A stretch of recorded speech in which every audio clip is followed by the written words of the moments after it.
ماشاءاللہ تلاوت کلام اللہ اور نعت رسول اللہ صلی اللہ علیہ وسلم کے بعد ہمارے سامنے جس مقصد کے تحت ہم یہاں پر اکٹھا اور جمع ہوئے ہیں،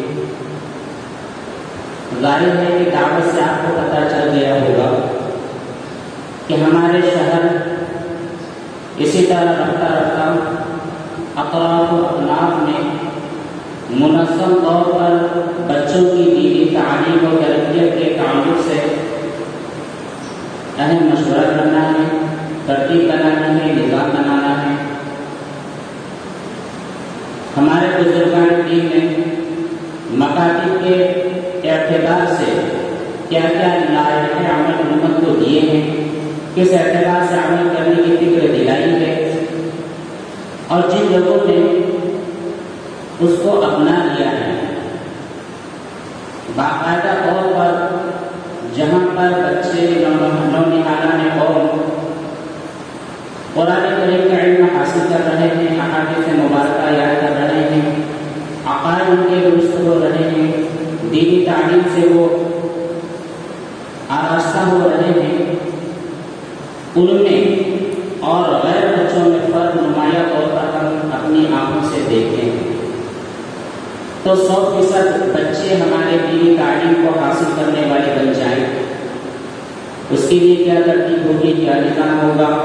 ہمارے اساتذہ کرام جو اپنی خدمات انجام دے رہے ہیں، وہ کس طرح اپنے آپ کو اور زیادہ امپروو کر سکتے ہیں، کس طرح اپنی خدمات کو اور بڑھا سکتے ہیں؟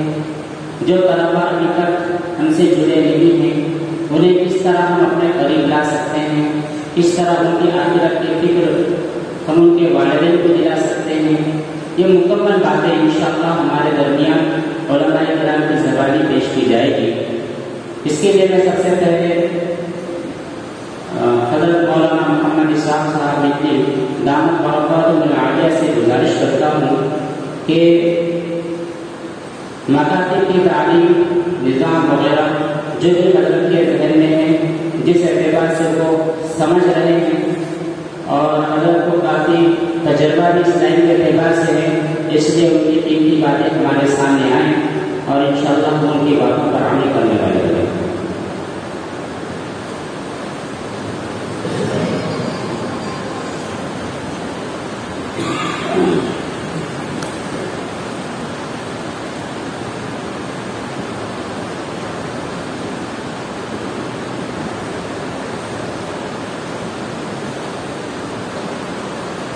السلام علیکم ورحمۃ اللہ وبرکاتہ۔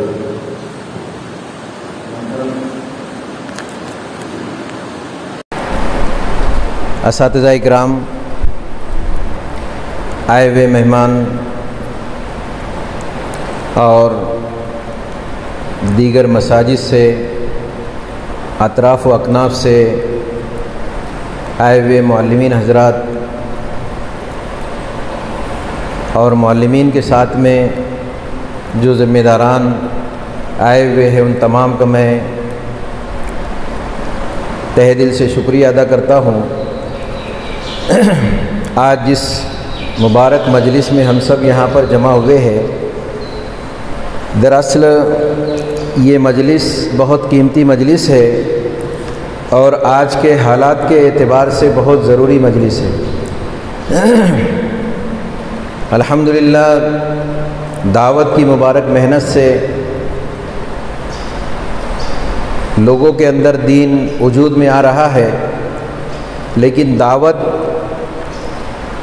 میں بڑے شریک ہوتے ہیں۔ اب ہماری نسل جو ہے وہ طلباء، وہ بچے جو شروع ہی سے بنیادی تعلیم حاصل کرے تاکہ ان کی زندگی کے اندر دین آئے، اور اسی طریقے سے مستورات میں عورتوں میں بھی دین آ جائے، اور اسی طریقے سے تعلیم بالغان یعنی مردوں میں بھی دین آ جائے، اس کی فکر دنیا کے اندر کرنا بہت ضروری ہے۔ آج حالات بہت خراب ہے، آج انٹرنیٹ کا زمانہ ہے، سائنسی ترقی کا زمانہ ہے۔ ایسے حالات میں کچھ ایسی خبریں ہمارے ذہنوں میں آ جاتی ہے یا ہمارے سامنے آ جاتی ہے، جس کی وجہ سے کبھی کبھی ذہنوں کے اندر یہ آ جاتا ہے کہ یہ دنیا کا وجود یہ کوئی اور نہیں چلا رہا ہے بلکہ ایک سائنس چلا رہی ہے۔ اس اعتبار سے ہمارے ذہنوں کے اندر بہت سارے خیالات آتے رہتے ہیں، لیکن میرے دوستوں اور بزرگوں، یہاں پر ہمارے قاری الطاف صاحب یہاں پر آئے ہوئے ہیں، آپ حضرات کے سامنے یہ ساری چیزیں آپ حضرات کے سامنے رکھیں گے۔ میں مکاتب کیوں ضروری ہے اور مکاتب کو منظم کس طریقے سے کیا جائے، اس بارے میں آپ حضرات کے سامنے تھوڑی سی بات رکھنا چاہوں گا انشاءاللہ۔ اصل دنیا اور آخرت کی کامیابی اللہ تبارک و تعالیٰ نے دین ہی میں رکھی ہے، نبی کریم صلی اللہ علیہ وسلم کے طریقے میں رکھی ہے، اور دین کو سیکھنے کے لیے علم کا ہونا بہت ضروری ہے۔ دنیا کے اندر دو طرح کے علم ہوتے ہیں، ایک تو دنیاوی علم ہے جس سے ڈاکٹر بنتا ہے، انجینئر بنتا ہے، سائنسداں بنتا ہے، لیکن یہ علم کبھی کبھی گمراہی کی طرف بھی لے کر چلا جاتا ہے۔ اور ایک علم ہوتا ہے دین کا علم، اس علم کے ذریعے سے اللہ کی خوشنودی اور جناب نبی کریم صلی اللہ علیہ وسلم کا طریقہ اپنی زندگی کے اندر آتا ہے۔ دونوں علم ہیں، لیکن دین کا علم ہم سب کو راہ آخرت بتاتا ہے، آخرت کی طرف تیاری کرنے والا بناتا ہے۔ حالانکہ دنیا کا علم نہ بھی سیکھا جائے تو انسان زندگی گزار سکتا ہے، لیکن دین کا علم نہ سیکھا جائے تو عبادت میں، اعمال میں کمزوری لاحق ہو سکتی ہے۔ اس لیے کہ دین کا علم مسائل کے اعتبار سے، عبادات کے اعتبار سے، معاشرت کے اعتبار سے، ایمانیات کے اعتبار سے، اخلاقیات کے اعتبار سے بہت ضروری ہے۔ اور وہ علم حالانکہ سب کا عالم بننا ضروری نہیں ہے، دین کا علم اس لیے ضروری ہے کہ ہماری عبادتیں ہماری صحیح ہو جائے، ہمارے عقائد صحیح ہو جائے، ہمارے اعمال صحیح ہو جائے، اس کے لیے دین کا علم سیکھنا بھی بہت ضروری ہے۔ میرے دوستوں اور بزرگوں، مکاتب دنیا کے اندر بہت سارے ہیں، ہر مسجد کے اندر مکاتب، مکتب چلتے ہی رہتے ہیں، لیکن اس کو رکھ دیتے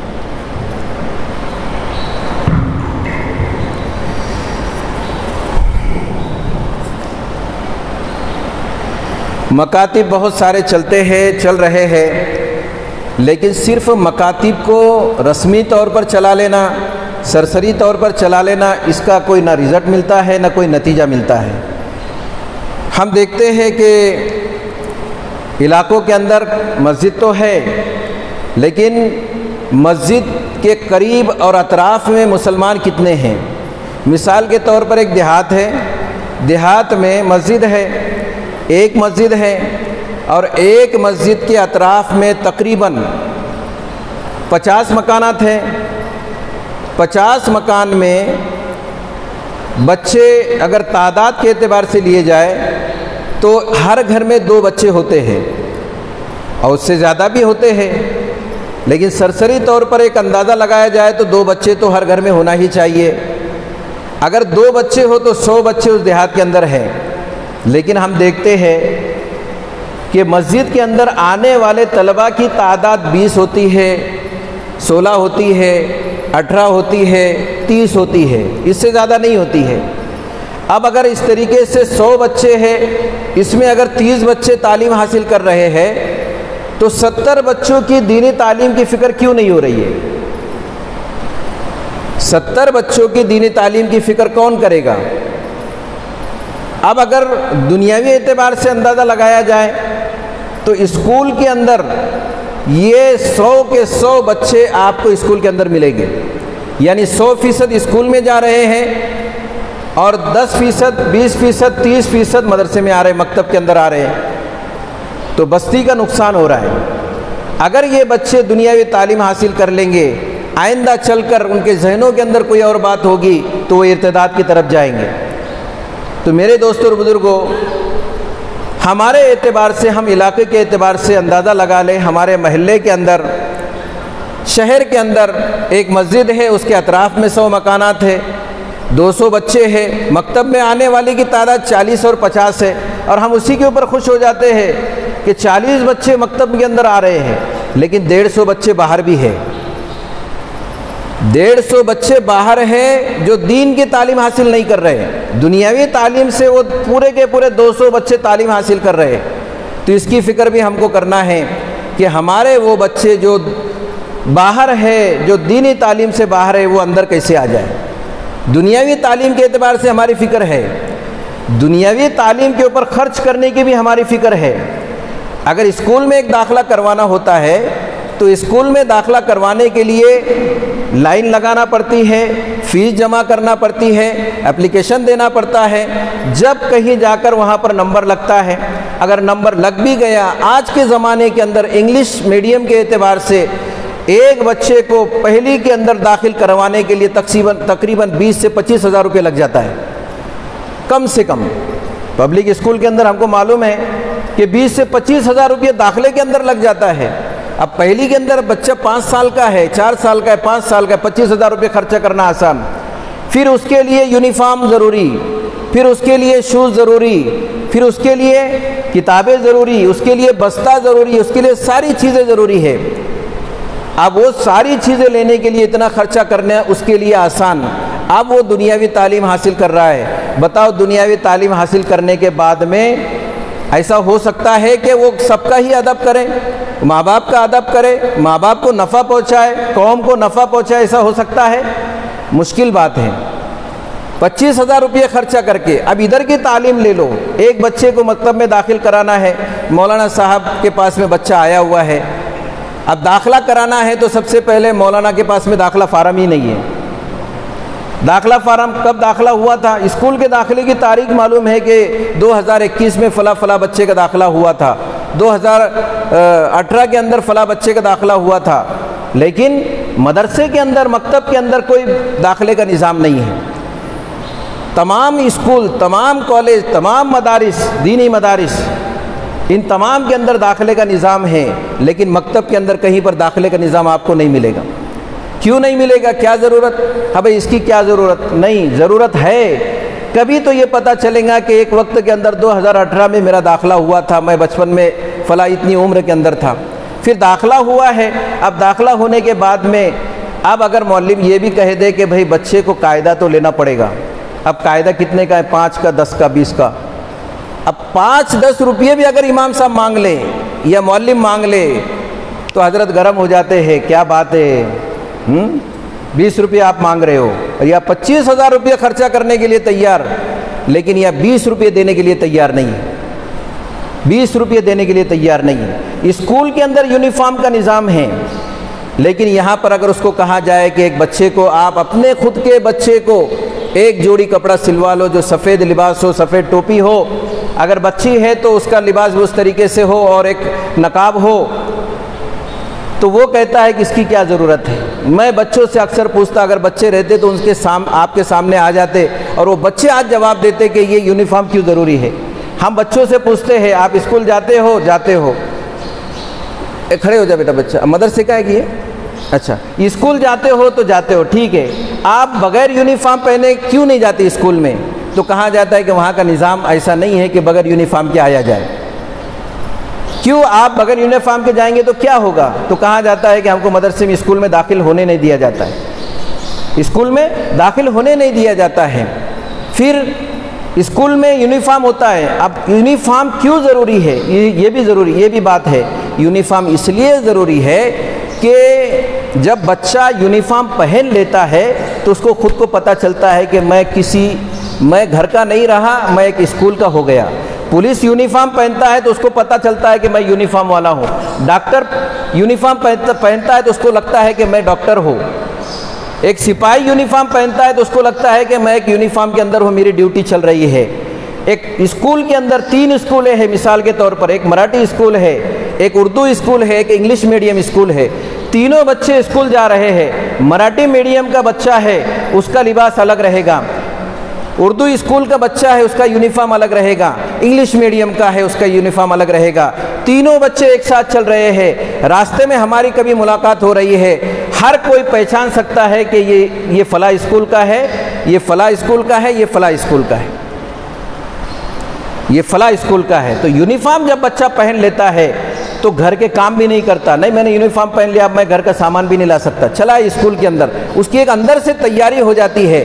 لیکن مکتب کے اندر جب بچہ آ جاتا ہے تو کبھی چڈی پہ آ جاتا ہے، کبھی بنین پہ آ جاتا ہے، کبھی کسی طریقے سے کپڑے پہن کر آتا ہے. تو میرے دوستوں اور بزرگوں، یہ مکتب کے اندر کیوں ضروری نہیں ہے؟ داخلہ کیوں ضروری نہیں ہے؟ داخلے کا فائدہ یہ ہے کہ جب داخلے ہو جاتے ہیں تو بچے کے اندر ایک شوق پیدا ہوتا ہے کہ اب میرا مدرسے میں داخلہ، مکتب میں داخلہ ہو گیا، اب مجھے تعلیم حاصل کرنا ہے. یونیفارم کیوں ضروری ہے؟ کہ یونیفارم جب پہن لیتا ہے تو اندر سے اس کے اخلاق اور اس کے اندر کی چیزیں اس کے اندر جاگ جاتی ہے. وہ یہ سمجھتا ہے کہ میں کوئی اچھے کام کرنے کے لیے جا رہا ہوں. تو میرے دوستوں اور بزرگوں، 4 چیزیں ہیں مکتب کو منظم کرنے کے لیے. 4 چیزیں ہیں. کون کون سی چیزیں ہیں؟ ایک تو مکتب کا نظام. مکتب کا نظام بہت ضروری ہے. اب نظام کے اندر کیا ہے؟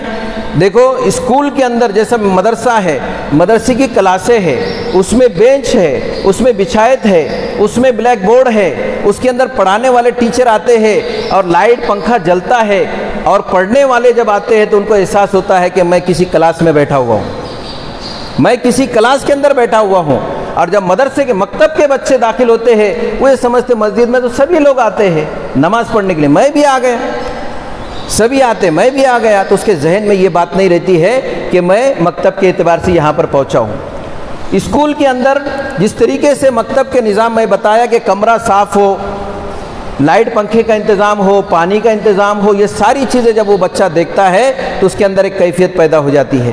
اسی طریقے سے مکتب کا نظام جس طریقے سے میں بتانا چاہ رہا تھا کہ ایک نظام ہوتا ہے، اور نظام کے اندر کیا کیا چیز کی ضرورت پڑتی ہے.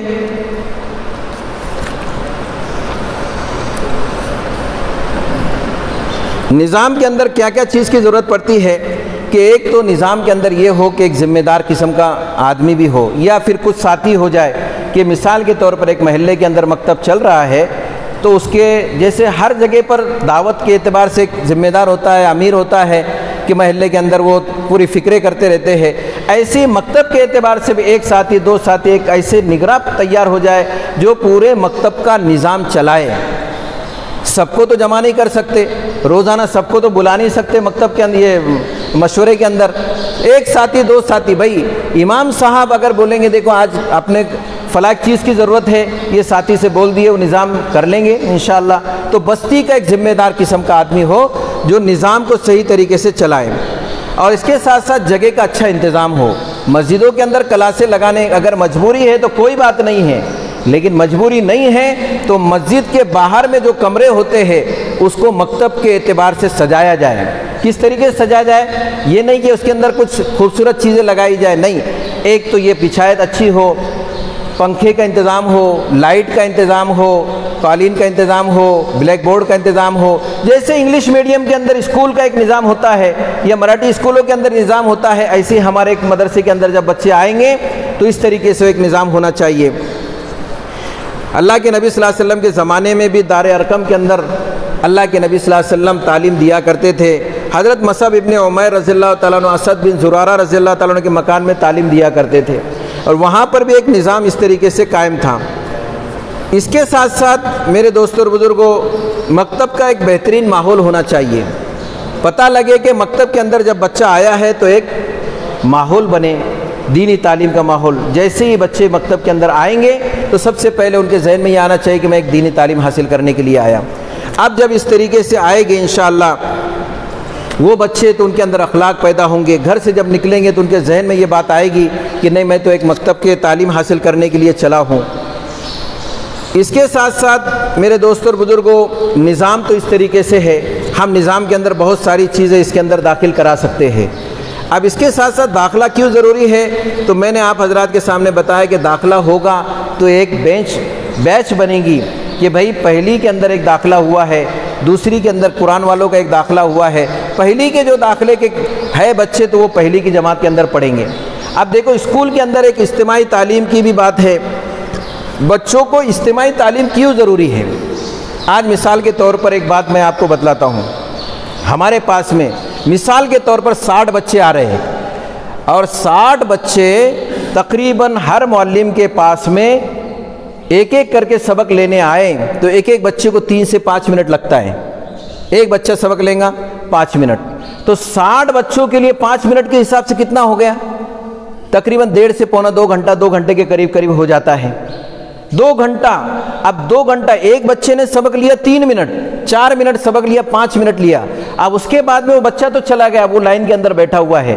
اب یہ عالم صاحب یا امام صاحب صرف ایک بچے کو پڑھا رہے ہیں، باقی کے اس کے اوپر نگرانی بہت مشکل ہے، وہ بچہ شرارت کر رہا ہے، وہ بچہ کیا پڑھ رہا ہے کیا نہیں پڑھ رہا ہے اس کو کچھ بھی پتہ نہیں ہے۔ تو یہاں پر صرف 3 منٹ پڑھنے سے ایک بچے کو سال بھر کے اندر 600 منٹ ملیں گے، لیکن ایک بچہ نہیں بلکہ ہماری کلاس کے اندر اگر 20 بچے ہیں، 50 بچے ہیں تو 3 کلاس، 60 بچے ہیں تو 3 کلاس کی جائے۔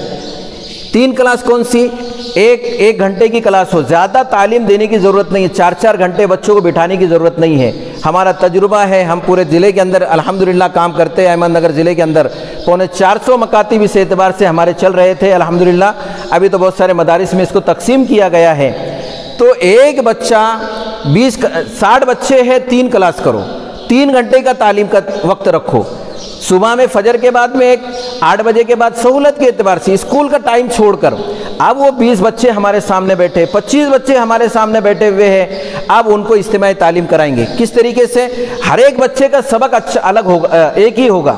اسکول کے اندر ابھی ہم نے کلاسیں پڑھی ہے، ہم سب اسکول کے اندر پڑھے ہیں، بتاؤ کوئی اسکول کے اندر انفرادی تعلیم ہوتی ہے؟ کسی اسکول میں ہوتی ہے؟ کسی مدرسے کے اندر انفرادی یعنی اکیلے میں تعلیم دی جاتی ہے؟ پھر مدرسوں کے اندر، مکتب کے اندر کیوں انفرادی تعلیم؟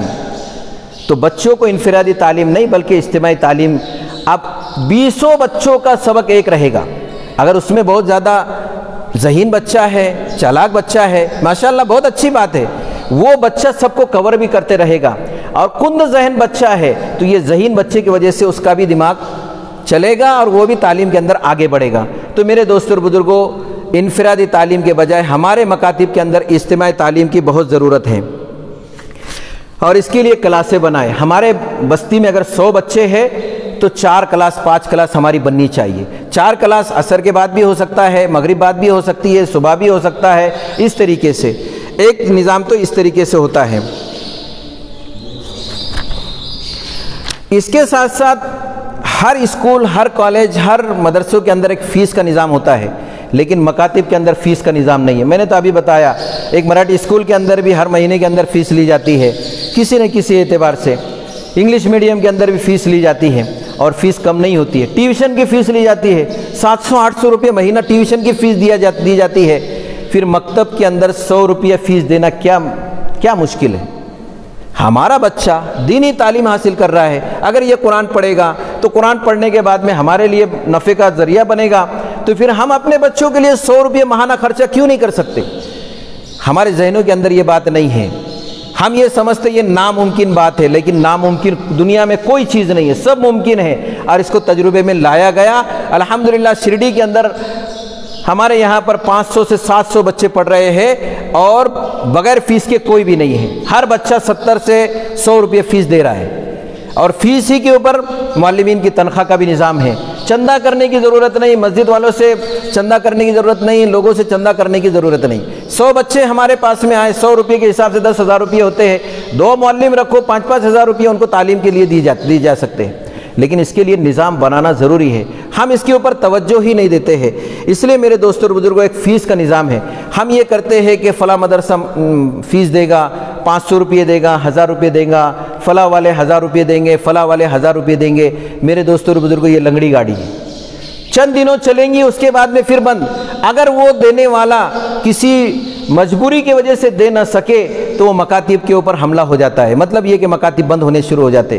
ہمارا تجربہ ہے کئی معلمین کو 800 700 2000 تک رقم دی گئی, لیکن جب رقم بند کر لی گئی تو پھر مکتب ہی ایک دم کمزور ہوتے چلے گئے. اب ہم نے یہ کہا ہے کہ ہر بستی والا, ہر گاؤں والا, ہر محلے والا اپنے بچوں سے 100 روپے فیس جمع کرے, اور وہ فیس ذمہ دار کے پاس جائے گی اور پھر معلمین کے اندر وہ تقسیم ہوگی. تو اس کے لیے میرے دوستوں اور بزرگوں فیس کا انتظام بھی ضروری ہے. اس کے لیے ایک نظام تو میں نے آپ کو بتا دیا مختصراً, حضرت بیٹھے ہوئے بات تو ان کی ہوگی ماشاءاللہ. میں ایک بات یہ بھی بتلانا چاہتا ہوں کہ ایک نصاب کیوں ضروری ہے. اب ہمارے پاس ایک نصاب کا معاملہ آیا. ہر اسکول کا ایک نصاب ہوتا ہے, ہر مدرسے کا نصاب ہوتا ہے, ہر کالج کا ایک نصاب ہوتا ہے, مراٹھی اسکول کا ایک نصاب ہے, اردو اسکول کا ایک نصاب ہے, جو کچھ بھی ہے نصاب ہے, لیکن مکتب کا کوئی نصاب ہی نہیں ہے. ہمارے ذہنوں کے اندر ایک بات بیٹھی ہوئی ہے کہ صرف قرآن کا پڑھ لینا ضروری ہے. قرآن ختم تعلیم ختم, قرآن ختم تعلیم ختم. ہمارے ذہنوں کے اندر یہ بات بیٹھی. 5 کلمے آنا چاہیے, 5 حدیث سے دعائیں آنا چاہیے, اور 40 حدیث سے آنا چاہیے. قرآن ختم ہونا چاہیے. اب اس کے بعد میں وہ لپیٹ کر چلا گیا. اب اس نے کسی کے میت میں یا کسی کے زیارت کے اندر اس کو قرآن کو کھلا ہے اور اس کے بعد میں اس نے پڑھنا ہی بند کر دیا. نہیں میرے دوستوں اور بزرگوں, علم اللہ کے نبی صلی اللہ علیہ وسلم فرماتے کہ علم لحد سے لے کر مہد سے لے کر لحد تک حاصل کرنا چاہیے. یعنی بچپن سے جھولے سے لے کر تو قبر تک علم حاصل کرنا چاہیے. اب علم کو کس طریقے سے حاصل کرنا چاہیے؟ تو دنیاوی تعلیم ایسا تو نہیں ہے میرے دوستوں اور بزرگوں کہ کچھ ہی دنوں کے بعد چھوڑ دی جاتی ہے. نہیں, ایک مکتب کا ایک نظام ہے. نظام کے اندر یہ تعلیم ہے, ایک دینیات کا نصاب ہے, تو اس کے اندر ایک تعلیم کا اس طریقے سے ہے کہ 5 سال کا بچہ ہوگا پہلی میں ادھر داخل ہوں گا اور پہلی کے اندر ادھر بھی داخل ہوں گا. ادھر 5 سال کے اندر اس کو دینی تعلیم کے اعتبار سے مکمل قرآن مجید, 40 حدیثیں, 40 دعائیں, سیرت کے سوال جواب, اور اس کے ساتھ ساتھ اردو کا لکھنا پڑھنا یہ بھی سکھایا جاتا ہے. میرے دوستوں اور بزرگوں یہ بہت ضروری ہے. صرف قرآن نہیں بلکہ عقائد بھی اس کے درست ہونا چاہیے. دل کے اندر یہ بات بیٹھنا چاہیے کہ اللہ کی ذات سے ہوتا ہے, کسی سے کچھ نہیں ہوتا ہے, اور حضرت محمد صلی اللہ علیہ وسلم کے طریقے میں کامیابی ہے. یہ صرف زبانی نہیں, کبھی اگر وقت آ جائے اور ہم کو مجبور کیا جائے کسی اور چیز کے بولنے پر, اس وقت ہمارے دل کے اندر یہ بات ہونا چاہیے کہ نہیں, میں مروں گا بھی تو دین پر مروں گا, اللہ کا نام لے کر مروں گا, اور جیوں گا بھی تو اللہ کا نام لے کر جیوں گا. اس لیے میرے دوستوں اور بزرگوں ہمارے یہاں پر نصاب کے اندر چند چیزیں ہیں. ایک تو نصاب کیا ہو, کسی بھی مکتب کا ایک نصاب ہو. اب اپنے اپنے اعتبار سے آپ نصاب طے کر سکتے. یہ تو ضروری نہیں کہ بھائی دینیات ہی کا ایک نصاب لیا جائے, لیکن دینیات کا ایک نصاب بہت زیادہ ریسرچ کر کے 13 14 سال 15 سال اس کے اوپر محنت کی گئی. پورے ہندوستان کے اندر محنت کی گئی, اور محنت کر کے ہر جگہ کیا پڑھایا جاتا ہے اس کو سب کو جمع کر کے علماء دین, علماء کرام, اکابرین کے سامنے اس کو رکھ کر ایک نصاب بنایا گیا. اور نصاب کے اعتبار سے ایک طے کیا گیا کہ 5 سالہ ایک نصاب ہے. وہ 5 سالہ نصاب اس طریقے سے ہے کہ اول سے لے کر تو پنجم تک اس کا قرآن بھی ختم ہوگا اور بہت ساری چیزیں ہوگی. اس کے بعد میں ایک ثانی کورس بھی ہے 6 سال سے, یعنی 10 سال کا بچہ ہو جاتا ہے وہاں سے لے کر تو اور 5 سال. پھر اس کے بعد میں 16 سالہ کورس ہے, جس کے اندر اگر صحیح طریقے سے بمبئی کے دینیات مکاتب کے اندر اس طریقے سے ہے, بچہ 5 سال میں داخل ہو رہا ہے, گریجویشن تک وہ حافظ بھی بن رہا ہے اور عالمیت کا بھی کورس کر رہا ہے. الحمدللہ کئی بچے عالم حافظ بن گئے گریجویشن کر کے. تو نصاب کا ہونا بھی ضروری ہے. اور اس کے ساتھ ساتھ ایک نگرانی کا نظام ہے. نگرانی کیوں ضروری ہے کہ مکتب کے اندر بچے آ رہے کہ نہیں آ رہے, مکتب میں معلم کیا پڑھا رہے, بچے کیا پڑھ رہے, بچوں کو کن چیزوں کی ضرورت ہے, معلم کو کن چیزوں کی ضرورت ہے. اب معلم اگر کسی کو بول دیا جائے تو معلم کے اوپر لوگ گرم ہو جاتے ہیں, کیا مولانا تم کو کچھ کام ہے کہ نہیں ہے, تم فلاں چیز مانگ رہے ہو, فلاں چیز بول رہے ہو. نہیں, ہمارا ایک ذمہ دار رہے گا, نگراں رہے گا, تو وہ ساری چیزوں کو کرنے والا بنے گا. تو نگراں کی ضرورت ہے. نگرانی اس لیے ضروری ہے کہ نگرانی رہے گی تو معلم کے اندر بھی فکریں رہے گی, نگرانی رہیں گی تو بچوں کے اندر بھی فکریں رہیں گی. ایک کیمرہ یہاں پر لگا دیا جائے, اب کیمرہ لگانے کے بعد ہم کو پتہ ہے کہ یہاں پر کیمرہ ہے تو ہم کوئی غلطی نہیں کریں گے. بچتا ہے کہ نہیں بچتا انسان غلطی سے؟ غلطی نہیں، کیونکہ مجھے کیچ کر رہا ہے، وہ ساری چیزیں مجھے دیکھ رہی ہے. تو نگراں کا کام بھی یہی رہتا ہے کہ بستی کے اندر کن چیزوں کی ضرورت ہے، مکتب میں کن چیزوں کی ضرورت ہے، وہ نگراں اس طریقے سے کرتا ہے. اور اس کے ساتھ ساتھ طریقے تعلیم ہے، جس طریقے سے میں نے بتایا کہ اجتماعی تعلیم بہت ضروری ہے. اگر ہمارے زندگی کے اندر اجتماعی تعلیم نہیں رہیں گی، بچے آگے نہیں بڑھ سکتے. انفرادی تعلیم کے اندر میں نے رزلٹ بتایا آپ کو کہ اگر ایک ایک بچے کو سبق دیا جائے تو 5 ہی منٹ ملیں گے، ایک بچے کو پوری کلاس میں 2 گھنٹے میں 5 منٹ ملیں گے. اور اگر اجتماعی تعلیم کی جائیں گی تو ایک بچے کو 2 گھنٹہ تعلیم ملیں گے، 2 گھنٹہ. پھر امام صاحب یا معلم کیا کریں گے؟ سب سے پہلے اس کو حمد و نعت وغیرہ پڑھائیں گے. اس کے بعد میں جو سبق ہے تقریباً 40 منٹ قرآن کے لیے رہتے ہیں، قاعدے کے لیے رہتے ہیں. 40 منٹ کے اندر اس کا قرآن کا سبق رہے گا اجتماعی طور پر. اس کے بعد میں 5 منٹ کے اندر دعا و سنت، 5 منٹ کے اندر حدیث ہے، 5 منٹ کے اندر عربی اردو کے اندر کے جملے ہیں، اور 5 منٹ کے اندر سیرت کے سوال جواب ہے. 1 ہی گھنٹے کی تعلیم ہے ہمارے پاس، 1 ہی گھنٹے کے اندر ہے. الحمدللہ میرے تجربے کے اعتبار سے، میں آج سے 10 سال سے اس میں کام کر رہا ہوں. میں نے ایسے علاقوں کے اندر مکتب دیکھے اور کر رہے ہیں، اور ہم لوگ اس کی فکر بھی کر رہے ہیں. راجور آپ لوگوں نے دیکھا ہوگا، کوتل آپ لوگوں نے دیکھا ہوگا، وہاں پر اردو اسکول نہیں ہے. لیکن راجور کے اندر مکتب کے اندر کنڈیشن یہ ہے کہ ان بچوں کو مکتب کے اندر قرآن کے ساتھ ساتھ آج کچھ لڑکیاں بیشتی زیور پڑھ رہی ہے، کچھ لڑکے جو ہے اردو تعلیم مکمل ان کی ہو چکی ہے، آج اردو کے اندر کتاب لکھتے بھی ہیں، پڑھتے بھی ہیں. بعض بچے امام صاحب نہ ہونے کے باوجود بھی خطبہ بھی پڑھ لیتے ہیں، بعض بچے نماز پڑھا لیتے ہیں. تو یہ ساری تعلیم وہاں پر ہو رہی ہے الحمدللہ. ایک جگہ کی بات نہیں، میں ہزاروں جگہ اس کی مثالیں دے سکتا ہوں. ہمارا تجربہ ہے الحمدللہ. اس کے اندر ہم نے بہت زیادہ کوشش بھی کی ہے، اور کوشش کے بعد میں نتیجہ رزلٹ یہ آیا ہے کہ اگر مکتب کو منظم طریقے سے کیا جائے تو اس کے فوائد، اس کے نتائج، اس کا رزلٹ ہم سب کو بہت بہترین ملے گا. اس کے لیے میرے دوست اور بزرگوں، یہاں پر آپ حضرات کے سامنے آپ لوگوں کو بلایا بھی گیا. ہمارے حضرت مولانا آپ حضرات کے سامنے اس کی فضیلت، اس کی ترغیب یا جو بھی باتیں ہیں وہ آپ حضرات کے سامنے رکھیں گے. لیکن میری ایک 4 باتیں ہیں کہ مکتب کے لیے ضروری 4 باتیں ذہن میں رکھو. ایک تو کیا ہے؟ منظم مکتب ہو، نظام. کہ منظم مکتب کے اعتبار سے روم، کلاس، یہ ہم کو یونیفارم، داخلہ، یہ ساری چیزیں ہمارے پاس میں ہونا چاہیے. دوسرا ہے نصاب.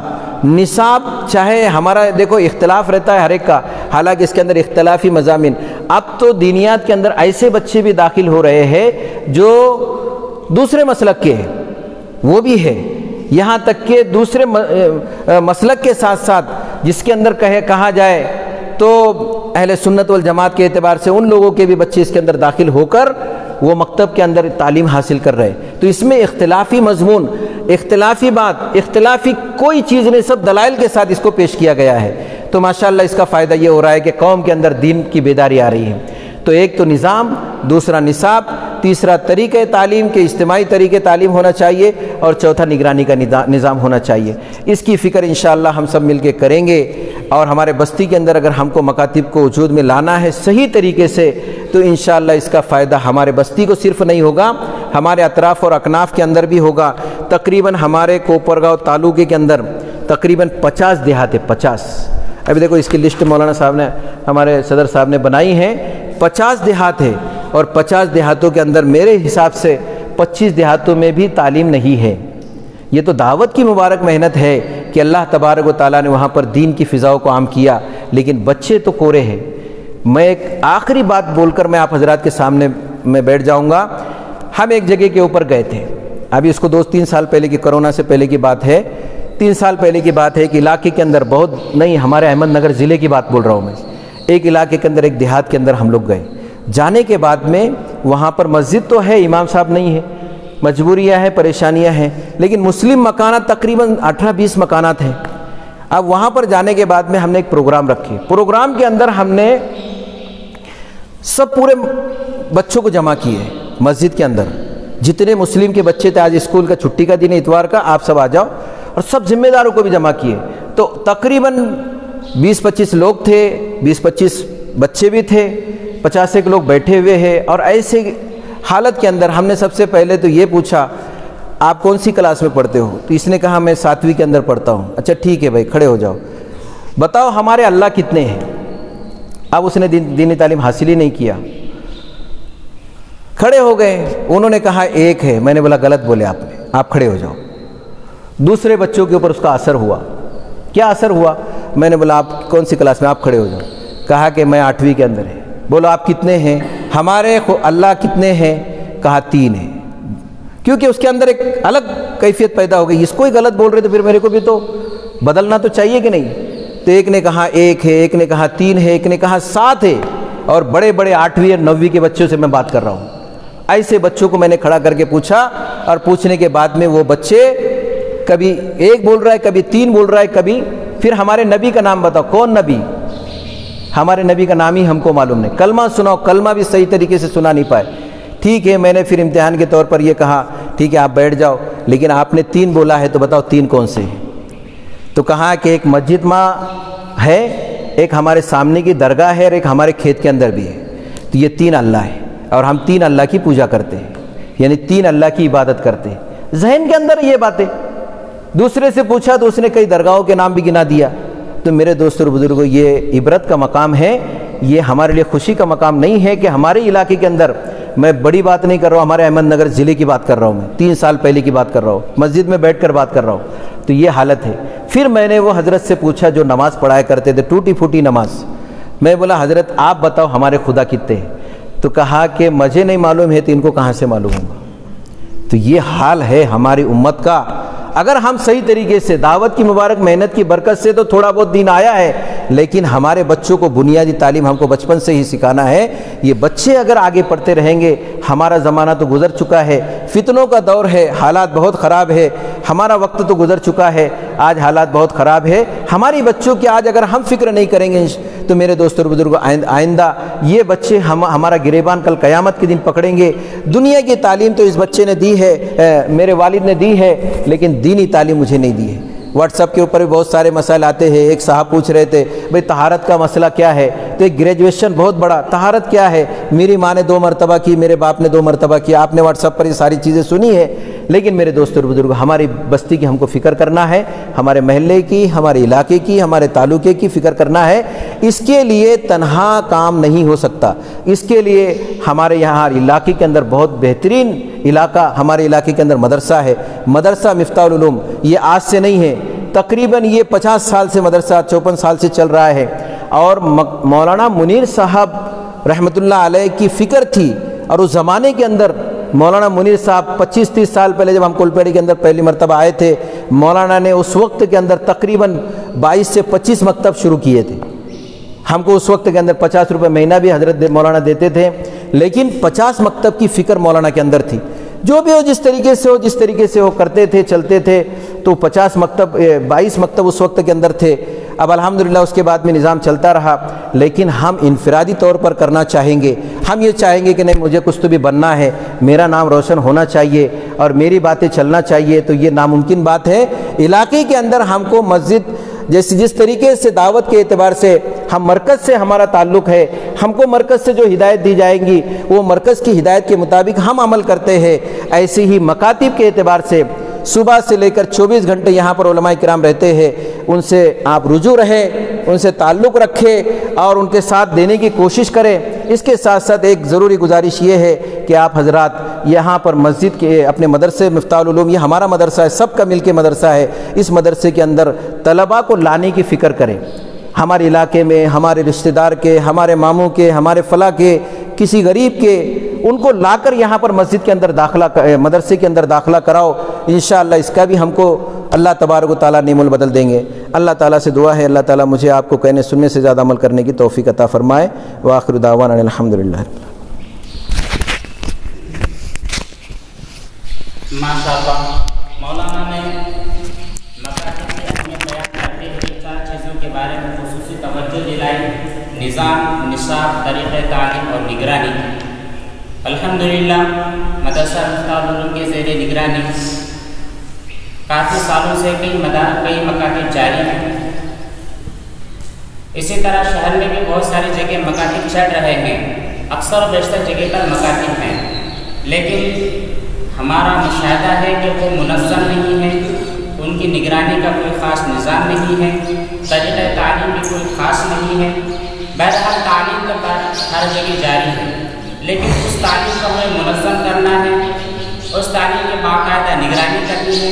تو الحمدللہ مدرسے کے ذمہ داران نے طے کیا ہے کہ باقاعدہ شہر کے بھی اور اس کے بعد رفتہ رفتہ مکمل اطراف اور اپناف کے جتنے بھی دیہات ہیں، جیسے 50 دیہات مولانا نے بتایا، انشاءاللہ ہر جگہ پہنچیں گے، ہر جگہ جائیں گے، ہر جگہ کا جائزہ لیا جائے گا، ہر جگہ کا سروے کیا جائے گا اور 100% بچوں کو مکاتب سے جوڑنے کی فکر کی جائے گی۔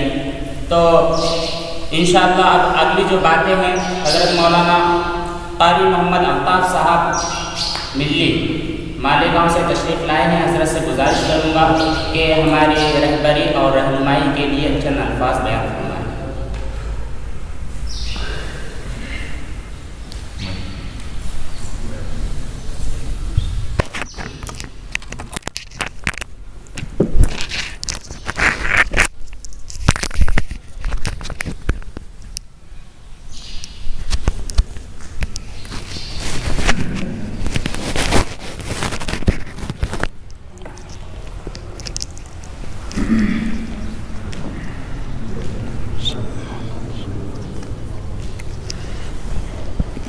بسم اللہ الرحمن الرحیم، نحمده ونصلی علی رسولہ الکریم، اما بعد، اعوذ باللہ من الشیطان الرجیم، بسم اللہ الرحمن الرحیم، وما خلقت الجن والانس الا لیعبدون، صدق اللہ العظیم۔ محترم صدر صاحب، معہد کے اساتذہ کرام اور علماء کرام اور حاضرین مجلس بہت اہم ہے، بظاہر بڑی چھوٹی سی نظر آ رہی ہے، لیکن اگر سچ کہا جائے ہم سب لوگ اپنے دل پر اس بات کو لے لیں تو کام بہت اہم ہے اور بہت بڑا ہے۔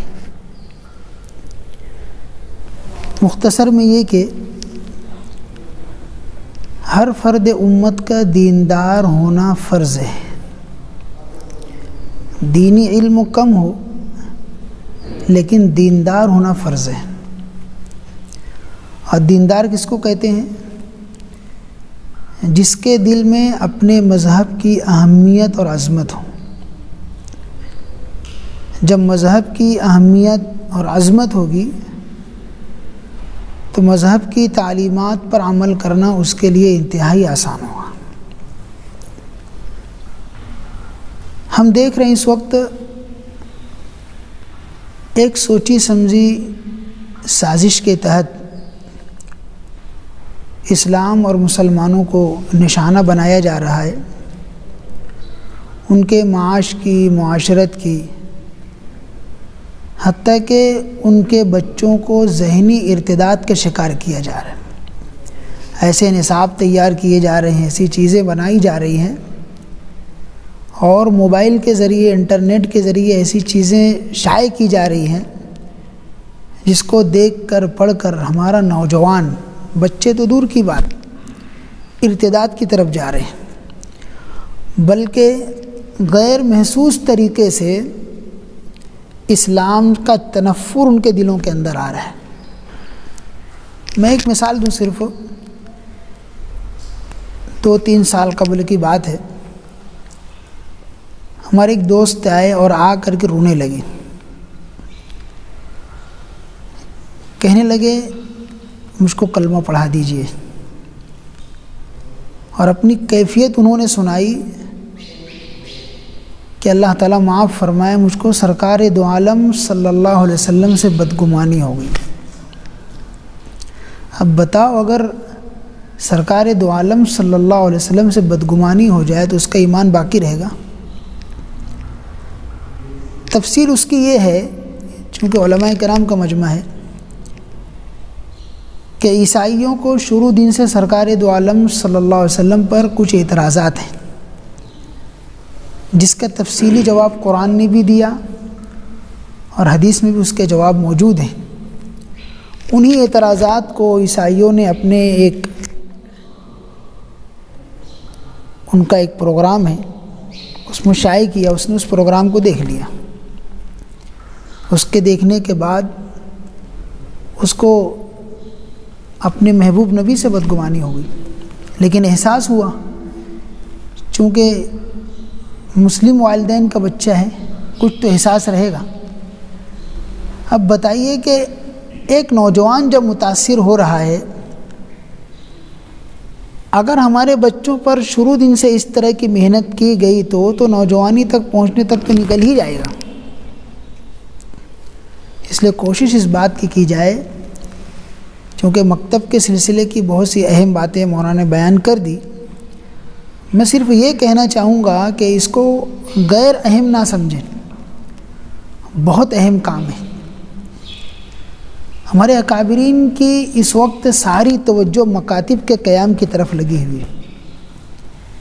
ایک محنت، عمومی محنت، دعوت تبلیغ کی محنت، جس کی برکتیں ہم دیکھ رہے ہیں کہ ایک بہت بڑے طبقے نے اس سے فیض اٹھایا، اپنی ایمان و اعمال کو اس نے محفوظ کیا۔ لیکن ابھی اس وقت ایک سوچی سمجھی سازش کے تحت وہ بھی متاثر ہو چکا ہے۔ اب ہماری نئی نسل کی بڑی فکر کرنی ہے ہم لوگوں کو، اور اس کا آسان طریقہ یہ ہے کہ مکاتب کے قیام کو ایک تحریکی شکل دے دی جائے، ایک تحریک بنا دیا جائے۔ مدرسے میں پڑھنے جو لوگ آتے ہیں 2% ہیں، لیکن 98% یہ اسکول کی تعلیم حاصل کرتے ہیں۔ ان کو دیندار بنانا ہماری ذمہ داری ہے، اس کی فکر کرنا ہماری ذمہ داری ہے، اور اس کا آسان طریقہ مکتب کا قیام ہے۔ اس میں چند چیزیں ہیں جو بہت ضروری ہیں۔ ایک تو یہ ہے، اگر ہم مسجد کے ذمہ دار ہیں، محلے کے ذمہ دار ہیں، محلے کے لوگ ہمارا اکرام کرتے ہیں، محلے کے لوگ ہماری عزت کرتے ہیں، تو جہاں وہ ہم کو اتنی محبتیں دے رہے ہیں، ہمارا اکرام کر رہے ہیں، تو ایک مسلمان ہونے کے ناطے، مسجد کے ذمہ دار ہونے کے ناطے، شہر کے ذمہ دار ہونے کی وجہ سے ہماری یہ ذمہ داری ہے کہ ہم ان کو دینی نفع پہنچائیں، ان کے دین کی فکر کریں۔ مکتب کی بنیاد سرکار دو عالم صلی اللہ علیہ وسلم نے رکھی، اور اس کی بنیاد وہی حدیث ہے کہ سرکار دو عالم صلی اللہ علیہ وسلم کے ساتھ ایک بچہ کھانا کھا رہا تھا۔ وہ کھانا کھانے میں ادھر ادھر سے کھا رہا تھا۔ سرکار دو عالم صلی اللہ علیہ وسلم نے اس سے کہا، یا غلام سم اللہ، اے بچے اللہ کا نام لے کے کھاؤ، وَكُلْ مِمَّا يَلِيكَ، اور اپنے آگے سے کھاؤ۔ تو اس سے کیا معلوم ہوا کہ ہر گھر مکتب ہونا چاہیے، ہر گھر مکتب ہونا چاہیے۔ ہر باپ کی ذمہ داری ہے کہ اپنے بچے کی دینی تربیت کرے اور اس کو دینی تعلیم دے۔ ہمارے حضرت مولانا محمد قمر الزمان صاحب دامت برکاتہم کی ایک کتاب ہے،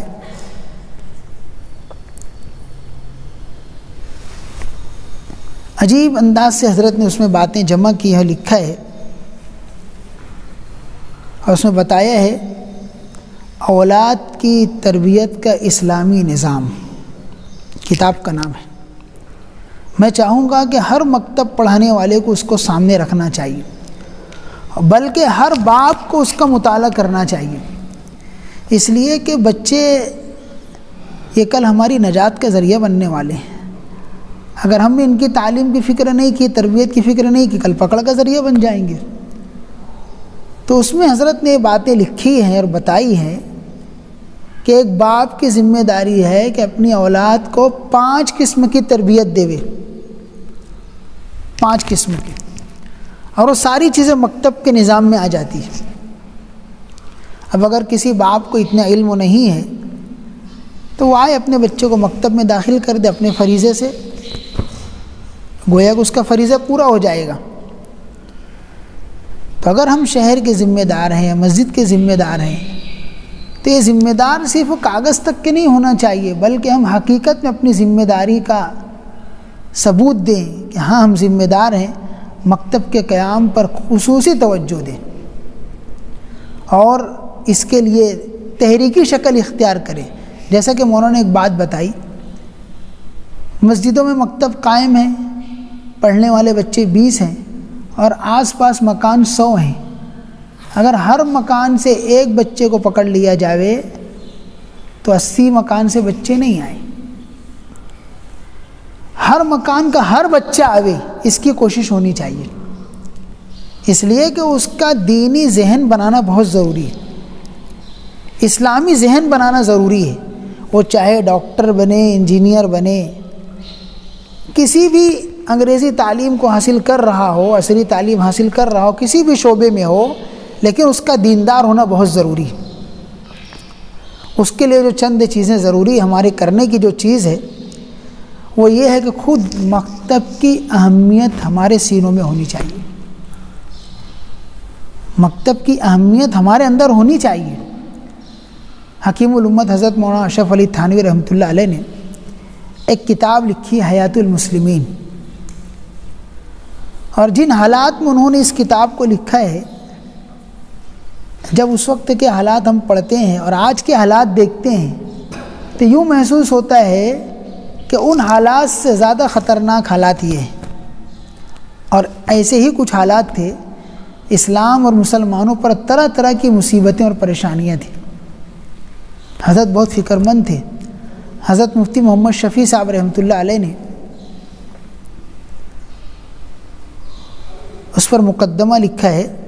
مقدمے میں لکھا ہے کہ امت کے احوال اور امت کی پریشانیوں کو دیکھ کر کے حضرت حکیم الامت رحمۃ اللہ علیہ اتنا پریشان تھے کہ اگر کھاتے وقت ان کا خیال آ جاتا تھا تو بھوک مٹ جاتی تھی، اور اگر سونے سے پہلے خیال آ جاتا تھا امت کا تو نیند اڑ جاتی تھی۔ اور پھر ان حال میں اللہ کی طرف متوجہ تھے، کیوں؟ ذمہ داری ہے، ایک عالم دین کی ذمہ داری ہے اللہ کے سامنے رونا گڑ گڑانا۔ ان کی اس فکر کی برکت سے اللہ تعالیٰ نے ان پر مسلمانوں کے حالات، پریشانیوں کے اسباب کو کھول دیا۔ ان وجوہات کی بنا پر مسلمان پریشان ہیں، اور اس کا علاج یہ ہے، جس میں سب سے پہلی بات جو حضرت نے لکھی ہے، اللہ تعالیٰ نے جو آپ کو الہام کی، جس کی ضرورت تھی، وہ یہ تھی کہ مسلمانوں کے دل سے اپنے مذہب کی اہمیت اور عظمت نکل چکی۔ ہم سمجھائیں اس کو لوگوں کو، کس طرح نکل گئی؟ ہم اسلامی تعلیمات پر، اسلامی طور طریق پر چلنے کو اتنا پسند نہیں کرتے جتنا دوسرے طور طریق کو پسند کرتے۔ اور ایک ایسی مثالیں دیجیے امت کو کہ ہم کو اسلامی طور طریق کتنا ناپسند ہے۔ اس کی مثال ہماری شادی بیاہ ہے۔ ہمارے مذہب نے، ہم جس انداز سے شادی بیاہ کر رہے ہیں، ہمارے مذہب نے نہیں بتایا ہے۔ جس انداز سے ہم موت میت کے وقت چیزیں انجام دیتے ہیں، کچھ ٹھیک ٹھاک ہے، یہ ہمارے اپنے اس مہاراشٹر میں بہت ٹھیک ٹھاک ہے، لیکن ذرا ہم جا کر کے دیکھیں راجستھان کے علاقے میں، یو پی کے بعض علاقوں میں، کہ ابھی بھی ایسے احوال ہوتے ہیں کہ مردے پر عورتیں آ کر کے چوڑیاں پھوڑتی ہیں، چلاتی ہیں، روتی ہیں۔ ہمارے مذہب کی تعلیم نہیں ہے یہ۔ تو ہم کو اسلامی طور طریقہ اور تعلیم اتنی پسند نہیں ہے، گویا کہ ہمارے مذہب کی اہمیت ہمارے سینے میں نہیں۔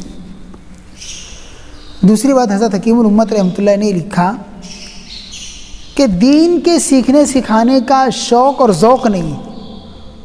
ان حدیثوں کو پھر پیش کیا آپ نے کہ دین کے سیکھنے سکھانے کا نظام بنایا جائے۔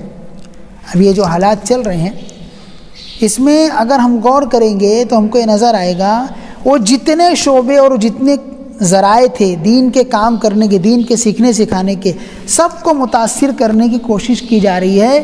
گویا کہ باطل نے اس چیز کو سمجھ لیا ہے کہ دین کے سیکھنے سکھانے کا نظام اگر درہم برہم ہوا تو یہ امت پریشان ہو جائے گی، یہ امت پریشان ہو جائے گی۔ اس لیے کہ دین کی حفاظت کی ذمہ داری اللہ نے لی ہے، اور فرمایا انا نحن نزلنا الذکر وانا لہ لحافظون، ہم حفاظت کریں گے، اللہ نے یہ بات کہی۔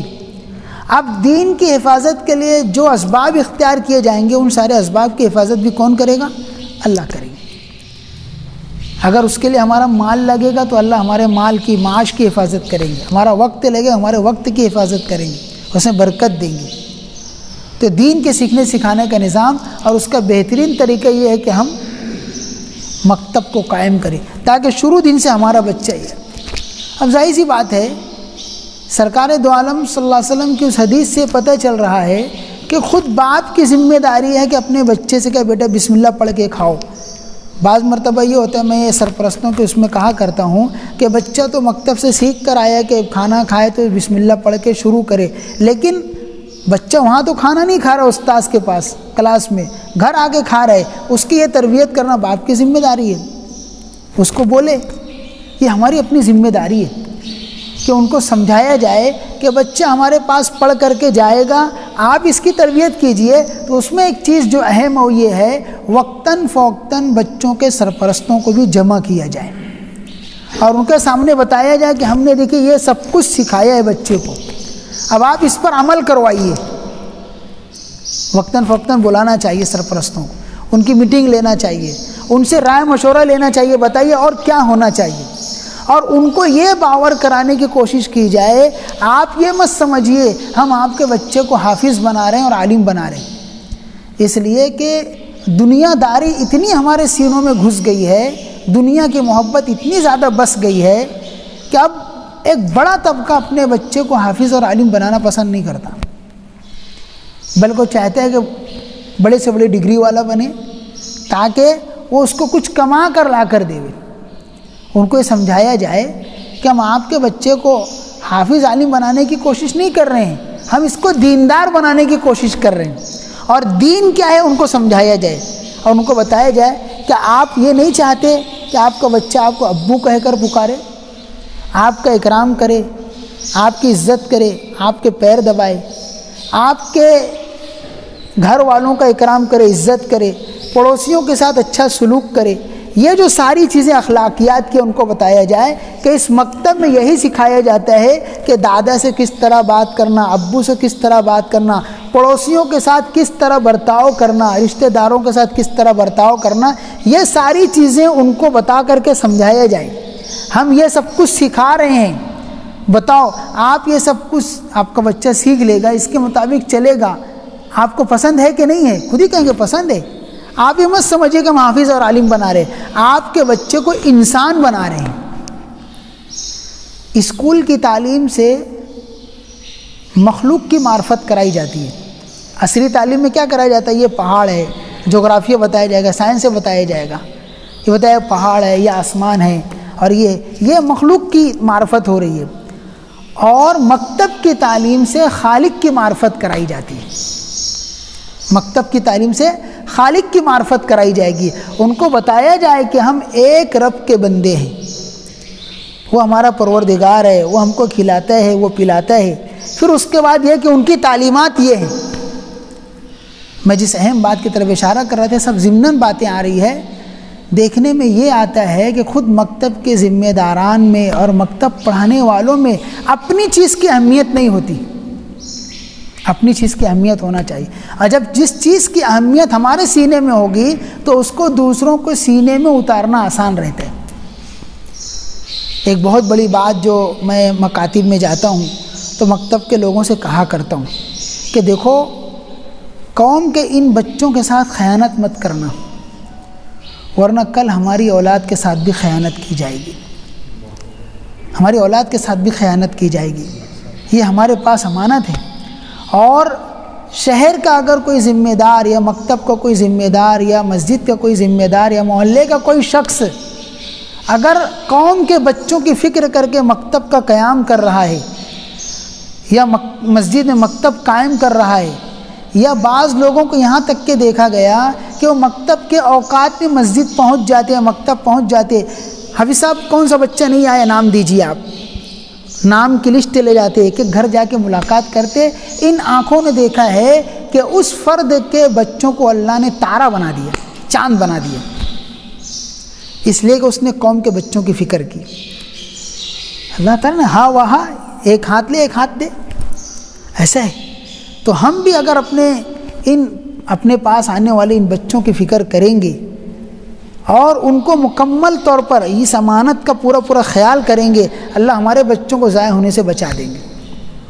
اس لیے یہ بچے جب ہمارے پاس آئیں، حتیٰ کہ یہاں تک کہ ہونا چاہیے، میں ترغیب دیا کرتا ہوں کہ اللہ تعالیٰ نے ہم کو اس خدمت کے لیے چن لیا ہے، ان کا نام لے کر کے دعائیں ہونا چاہیے۔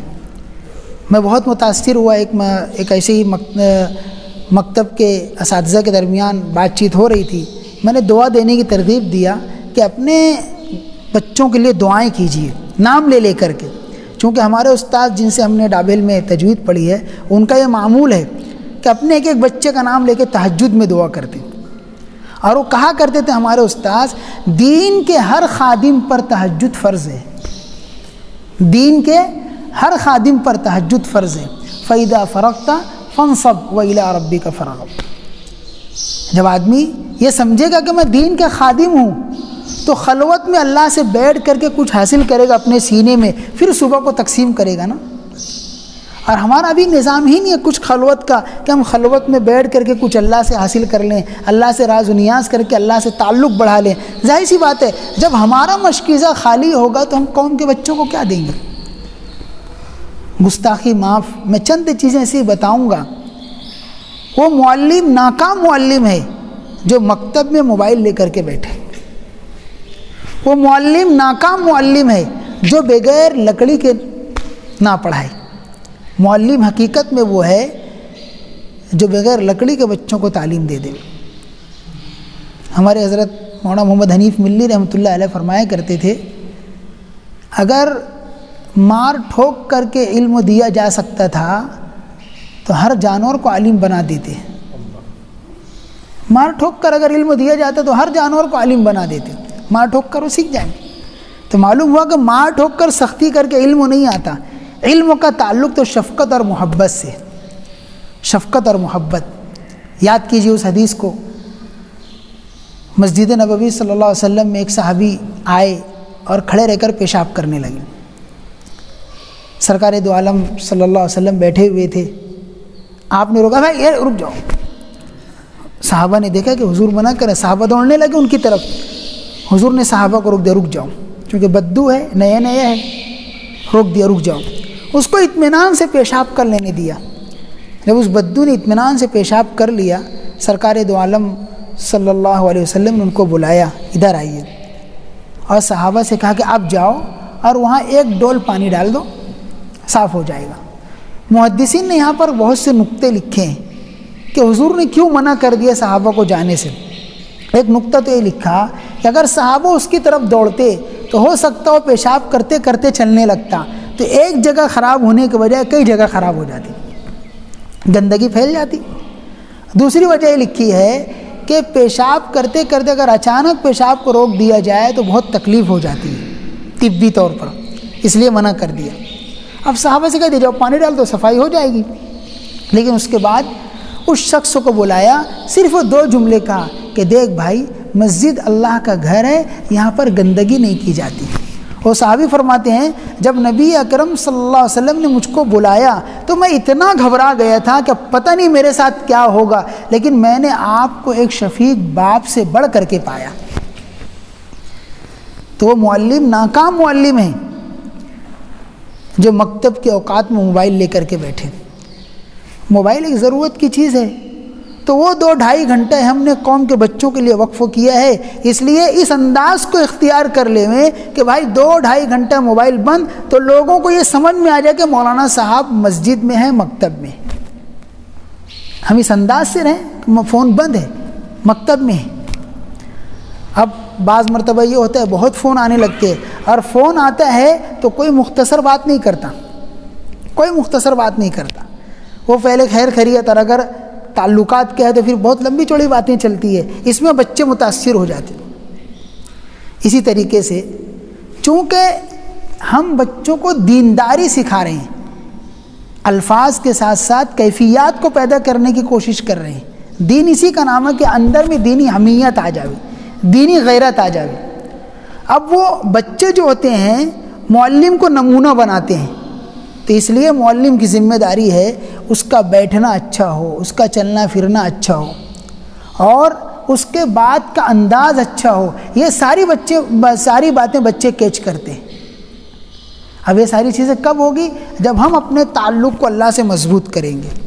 تو ہمارے استاد فرمایا کرتے تھے کہ دین کے خادم پر تہجد فرض ہے، تہجد پڑھ کے اللہ سے مانگے۔ تو ہمارے استاذ بچوں کا، اپنے طلباء کا اس وقت نام لے لے کر دعا کرتے تھے، بلکہ ہمارے یہاں ڈابھیل میں مشہور تھا کہ حضرت قاری صاحب جس بچے کو کسی دن مارتے ہیں اس رات اس کے لیے دعا بھی کرتے ہیں، تو مشہور ہو جاتا کہ اب یہ بن گیا، اب یہ بن گیا۔ اور ایسا ہوا عموماً، جس کو مار پڑی وہ بہت آگے گیا، اس لیے اس کا نام لے کے دعا ہوئی۔ تو میں یہی واقعات ایک جگہ معلمین کی میٹنگ میں مشورے میں سنا رہا تھا۔ ایک صاحب آئے میرے پاس، کہنے لگے قاری صاحب آپ کے علم میں یہ بات آ جائے، آپ نے بات کہی کہ یہ بچے کل ہماری نجات کا ذریعہ بننے والے ہیں، دنیا میں نیک نامی کا ذریعہ، آخرت میں نجات کا ذریعہ، ان کی تعلیم و تربیت میں کوئی کمی مت کرو، یہ قوم کی امانت ہے، اس میں خیانت مت کرو۔ الحمدللہ میرا معمول ہے روزانہ مکتب میں جانے سے پہلے 2 رکعت نماز صلاۃ الحاجت پڑھ کے اللہ سے مانگ کے ایک ایک بچے کے لیے دعا کر کے جاتا ہوں، پورا مہینہ ہو جاتا، الحمدللہ میرے مکتب کا کوئی بچہ غیر حاضر نہیں رہتا۔ انہوں نے کہا کہ غیر حاضر نہیں رہتا، کوئی ضرورت، ہاں بولے بچوں کو سمجھا بیٹا ٹھیک ہے کہیں جانا ہو تو آگے 5 منٹ کی حاضری لگا کے وجہ بتا کے چلے جاؤ، ان کے دل میں اہمیت ڈالی جائے، یعنی اس کو کھیل کھلونا نہ سمجھے، کبھی بھی جائیں اور کبھی بھی آئیں، ایسا نہیں، اتنی اہمیت پیدا کی جائے۔ تو ان کا یہ تعلق مع اللہ، دعا کرنا، اس کا اثر طلبہ پر ہوا۔ پھر انہوں نے نمونے کے طور پر بتایا کہ فلاں بھی میرا شاگرد ہے، میرے پاس ناظرہ پڑھا، فلاں بھی میرے پاس ناظرہ پڑھا، وہ ناظرہ پڑھے، حافظ قرآن ہوئے، ماسٹر ہیں، ڈاکٹر ہیں، انجینئر ہیں اور دیندار ہیں، متشرع ہیں۔ تو مقصد مکتب کا یہ ہے کہ ہمارے بچے دیندار بنیں، پھر وہ ان کا مقدر ہے، دیندار بننا فرض ہے، پھر ان کا مقدر ہے کہ وہ ڈاکٹر انجینئر بن، اس کے ساتھ عالم دین حافظ قرآن بھی بن جائیں۔ تو اس لیے میرے دوستوں، میرے بزرگوں، یہ مکتب کی تعلیم کوئی غیر اہم نہیں ہے، بہت اہم ہے، بہت اہم ہے، یعنی ہماری قوم کا مستقبل ہے یہ۔ اگر آج ہم نے اس کی فکر نہیں کی تو کل پھر ہم کو خون کے آنسو رونے پڑیں گے۔ حضرت تھانوی رحمۃ اللہ کی بات بتلا رہا تھا، آپ نے پہلی چیز جو لکھی وہ یہی لکھی، اسلامی اہمیت ان کے دل کے اندر اتاری جائے، اور پھر دوسری بات یہ لکھی کہ دین کے سیکھنے سکھانے کا مزاج بنایا جائے۔ ہم اپنے بچوں پر محنت کر کے یہ بتا دیں ہم نے اتنے سال مکتب پڑھ لیا تو اس کا مطلب نہیں کہ ہم نے پورا دین سیکھ لیا، ابھی بھی ہم کو ضرورت ہے ہم روزانہ اپنی دنیاوی مشغولی کے ساتھ ساتھ آدھا گھنٹہ، 15 منٹ، 10 منٹ دین سیکھنے کے نام پر کسی عالم دین کے پاس آنا جانا باقی رکھیں، عالم دین سے رابطہ مضبوط کرائیں۔ ابھی اس وقت باطل کی سوچی سمجھی ایک سازش ہے، ان کو ان کے علماء سے کاٹ دیا جائے، دور کر دیا جائے، خود گمراہ ہو جائیں گے، اس لیے کہ اس نے سمجھ لیا ہے ہدایت صراط الذین انعمت علیہم میں ہے۔ اگر یہ علماء سے جڑے رہیں گے، علماء سے مربوط رہیں گے تو ہدایت پر باقی رہیں گے۔ اس لیے کہ حدیث شریف میں آتا ہے علماء جو دین کے خادم ہیں، علماء کرام ہیں، یہ آسمان والوں کو ایسے ہی نظر آتے ہیں، حدیث شریف میں ہے جیسے زمین والوں کو آسمان پہ تارے چمکدار نظر آتے، تو آسمان والوں کو یہ علماء کرام دین کی خدمت کرنے والے ایسے ہی چمکتے ہوئے نظر آتے ہیں۔ تو چونکہ تارے پہلے زمانے میں رہبری کا کام کرتے تھے، کہا فلاں تارہ اس طرف ہے، اس کا مطلب یہ شمال ہے، یہ جنوب ہے، لوگ اس کو دیکھ کر کے اپنا سفر کرتے تھے۔ تو علماء ہر زمانے میں رہبری کا کام کرتے ہیں، صحیح رہبری۔ اگر یہ علماء سے جڑے ہوئے رہیں گے تو یہ صحیح ڈھنگ سے چلتے رہیں گے، ہدایت پر رہیں گے۔ تبھی کوشش یہ کی جا رہی ہے کہ علماء سے کاٹا جائے۔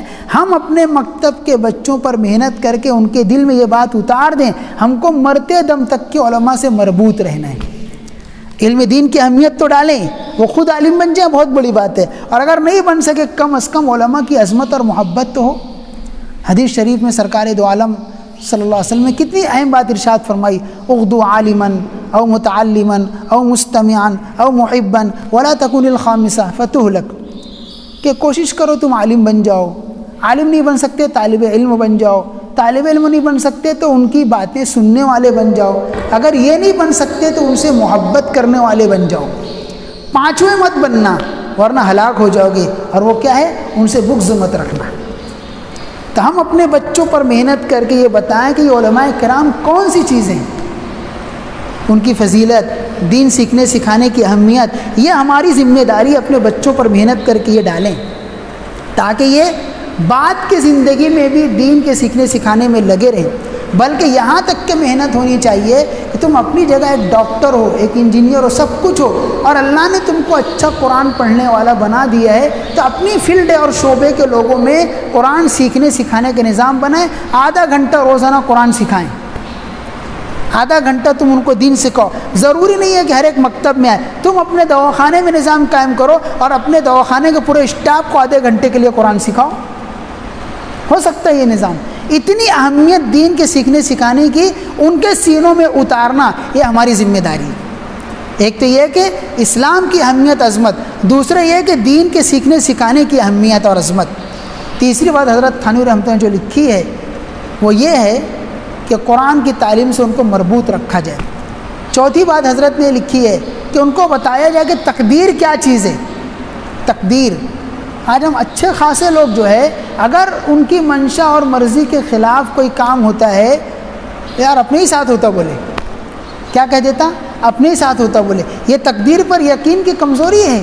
تو ہم اپنے بچوں پر اس طرح محنت کر کے ان کے دل میں یہ اتار دیں کہ جو کچھ ہوتا ہے سب اللہ کی طرف سے ہوتا ہے. اسی کے ساتھ ساتھ حضرت تھانوی رحمۃ اللہ نے یہ بھی لکھا ہے کہ اللہ رسول کی محبت کو اندر میں اتارنے کی کوشش کی جائے. اتنی محبت ہو نبی سے، اتنی محبت ہو، اتنی محبت ہو اللہ سے، اتنی محبت ہو. مثال دے کے میں سمجھاؤں گا کہ ایک صحابی ہیں، ایک بہت بڑے راجہ اور بادشاہ کے دربار میں گئے اور وہاں جا کر کے کھانا کھایا. آپ نے کھانا کھاتے کھاتے لقمہ گر گیا تو ساتھ میں جو صحابی تھے کہنے لگے کہ دیکھو یہ اجمی لوگ ہیں، یہ نیچے کا گرا ہوا اٹھا کر کھانے کو عیب سمجھتے ہیں. تو انہوں نے فرمایا کیا میں اپنے نبی حضرت محمد صلی اللہ علیہ وسلم کے طریقے کو ان بے وقوفوں کی وجہ سے چھوڑ دوں؟ اترک سنت حبیبی بہؤلاء الحمقاء، کیا ان بے وقوفوں کی وجہ سے میں سنت چھوڑ دوں؟ اتنی محبت اندر میں اتر جائے. آج جو ہم لوگ، آج ایک معاشرے ہے یار ایسے ڈریس پہنیں گے لوگ کیا سمجھیں گے، بولے ایسا پہن کے چلو، بولے اچھا داڑھی رکھ لیے تو لوگ کیا بولیں گے. ایسا نہیں. میں اس شخص کو بھی جانتا ہوں جتنے اپنے کاروبار کی ترقی کے لیے اپنے چہرے سے داڑھی کے بال کتروا لیے، اس کے کاروبار کی بربادی بھی دیکھا ہوں. چونکہ صرف اپنے کاروبار کی ترقی کے لیے میں نے خود پوچھ لیا تھا کہ بھائی آپ تو داڑھی رکھے ہوئے تھے، کیوں اتار دیا آپ نے؟ بولے جس کمپنی کو میں اپنی ساڑی دے رہا ہوں، جہاں اپنی ساڑی پہنچا رہا ہوں، وہاں داڑھی والے کو پسند نہیں کرتے، انہوں نے داڑھی چھوڑی کر دی. لیکن بعد میں ان کی کاروبار کی بربادی کو بھی دیکھا. اللہ حفاظت فرمائے. اس لیے کہ نبی کی مذاق ہو گئی نا، تو ہم اپنے بچوں کو دل میں اتاریں کہ نبی کے طریقے میں ہی ہم کو کامیابی ہے. حضرت عثمان غنی رضی اللہ عنہ مکہ مکرمہ تشریف لے گئے. حدیبیہ کے موقع پر جب صلح حدیبیہ ہوئی ہے، سرکار دو عالم صلی اللہ علیہ وسلم نے آپ کو بھیجا کہ جاؤ صلح نامہ تیار کر لو یا بات چیت کر لو. جب آپ مکہ مکرمہ میں پہنچے ہیں تو ان کے چچا زاد بھائی جنہوں نے ان کو اپنی امان میں لیا تھا کہنے لگے عثمان تم اپنے پیجامے کو نیچے کر لو، اپنے ازار کو نیچے کر لو، اس لیے کہ مکے کے لوگ اس کو اچھا نہیں سمجھتے. تو آپ نے کیا فرمایا؟ کہا کہ میں اس کو کبھی بھی نیچے نہیں کر سکتا، اس لیے کہ میں نے اپنے محبوب حضرت محمد صلی اللہ علیہ وسلم کے ازار کو کبھی بھی ٹکنے کے نیچے نہیں دیکھا. مکہ کے لوگ چاہے کچھ سمجھ رہے ہوں. تو ہم اپنے بچوں کے دل میں حضور کی سنت کی اور حضور کی محبت کی اتنی اہمیت اتاریں کہ چاہے کیسی جگہ پہنچ جائیں لیکن سنت کو نہ چھوڑیں. یہ ہماری اپنی ذمہ داری ہے. میں کہنا یہ چاہتا ہوں مکتب وہ جگہ ہے، مکتب وہ جگہ ہے جس سے ہمارا مستقبل وابستہ ہے. ہم ان کو ایسی چیزیں دیں جس میں سب سے پہلے کرنے کی چیز یہ ہے کہ مکتب کا کام کرنے والے اپنے اوپر یہ لازم کر لیں کہ مجھ کو اپنے مکتب کی ترقی کے لیے، بچوں کے لیے روزانہ کچھ نہ کچھ وقت خلوت میں بیٹھ کر کے اللہ سے مانگنا ہے کہ اللہ مکتب کو ترقی دے. آج ہم اسباب کی لائن سے بہت محنت کرتے ہیں لیکن تعلق مع اللہ کی لائن سے کچھ نہیں ہوتا، اس لیے نتیجہ زیرو رہتا ہے.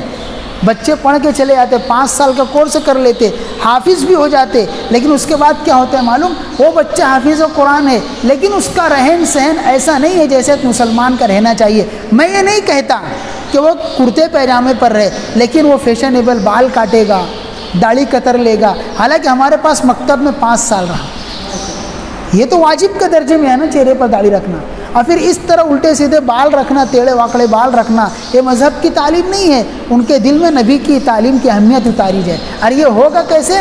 دعا سے ہوگا۔ ہم دعاؤں کا بھی اہتمام کریں۔ جہاں مولانا نے یہ بات بتائی کہ اس کا طریقہ کار یہ ہونا چاہیے، وہیں پر ہماری ذمہ داری ہے ہم اپنے تعلق کو اللہ سے مضبوط کر کے ایک ایک بچے کا نام لے کے دعا کریں۔ پھر دیکھو اس کا نتیجہ، اس کا 2 فائدہ ہوگا۔ ایک تو یہ کہ ہمارے مکتب کے بچے ہماری آنکھوں کی ٹھنڈک بنیں گے، دوسرے ہماری اولاد کو اللہ ضائع ہونے سے بچا دیں گے۔ یہ ساری کرنے کی چیز ہے۔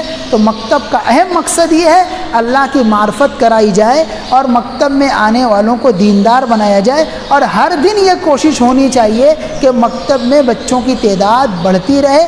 وجہ اس کی یہ ہے کہ جتنے بچے دینی تعلیم سے وابستہ ہوں گے، دین سیکھیں گے، خیر ہمارے اپنے شہر میں آئے گی، خیر ہمارے اپنے محلے میں آئے گی، اور ہمارے گھر کے بچے جائیں گے تو خیر ہمارے گھر میں بھی رہے گی۔